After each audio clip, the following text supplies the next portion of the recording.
রাজধানীর বাংলা মোটরে এনসিপির কার্যালয়ে সংসদ নির্বাচনে জাতীয় নাগরিক পার্টি মনোনীত প্রার্থীদের প্রথম ধাপের প্রাথমিক তালিকা ঘোষণা উপলক্ষে সংবাদ সম্মেলন অনুষ্ঠিত হচ্ছে। আমরা সরাসরি চলে যাচ্ছি সেখানে।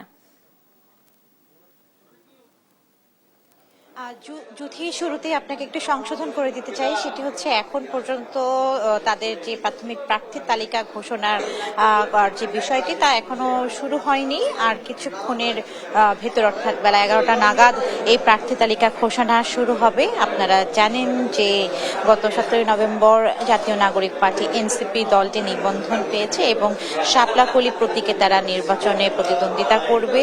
এবং আপনাদের বলতে চাই, গণ অভ্যুত্থানের নেতৃত্ব দানকারী যে তরুণ তাদের দ্বারা গঠিত এই আত্মপ্রকাশ করে ফেব্রুয়ারির 28 তারিখে। তো মাত্র এক বছরের কিছু কম সময়ের মাথায় দলটি আজ তাদের প্রাথমিক প্রার্থী তালিকা ঘোষণা করবে তফসিলের ঠিক একদিন আগেই।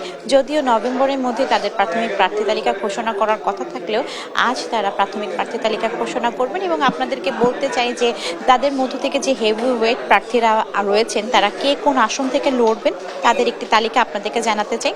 আমরা আপনাদেরকে বলতে চাই, এখন পর্যন্ত পাওয়া তথ্য মতে এনসিপির যে আহ্বায়ক নাহিদ ইসলাম তিনি ঢাকা 11 নম্বর আসন থেকে লড়বেন এবং সদস্য সচিব আখতার হোসেন রংপুর 4 থেকে, সার্জিস আলম পঞ্চগড় 1, হাসনাত আবদুল্লাহ কুমিল্লা 4, নাসিরউদ্দিন পাটোয়ারি ঢাকা 18, তাসনিম জারা ঢাকা 9, সামান্তা শারমিন ঢাকা 13, সরোয়ার তুষার নরসিংদী 2 এবং আব্দুল হান্নান মাসুদ নোয়াখালী 6, আরিফুল ইসলাম আদিব ঢাকা 14, আকরাম হুসাইন ঢাকা 13, আব্দুল্লাহ আল আমিন নারায়ণগঞ্জ 4, নুসরাত আহসান কুষ্টিয়া 1, মীর আরশাদুল হক চট্টগ্রাম 16 এবং মশিউর রহমান ঝালকাঠি 1 সহ আরো অনেক প্রার্থীরা রয়েছেন। তবে আমি আপনাদেরকে হেভিওয়েট প্রার্থীদের আসন সংখ্যাগুলো জানিয়ে দিলাম এবং আজ তাদের প্রায় শতাধিক প্রার্থী ঘোষণা করা হবে। এবং আপনারা জানেন তারা জানিয়েছেন যে 300 আসনে প্রার্থী দিতে তারা প্রস্তুত।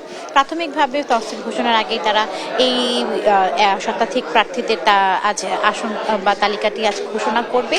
তার জন্য আর আমাদের কিছুক্ষণই অপেক্ষা করা লাগবে। বেলা 11টা নাগাদই আমরা জানতে পারবো আসলে প্রাথমিকভাবে এনসিপির হেভিওয়েট সহ তৃণমূল পর্যায়ের নেতাকর্মীরা কে কোন আসন থেকে এই নির্বাচনে লড়াই করবে। তো এই ছিল এখন পর্যন্ত আমার কাছে পাওয়া সর্বশেষ সংবাদ।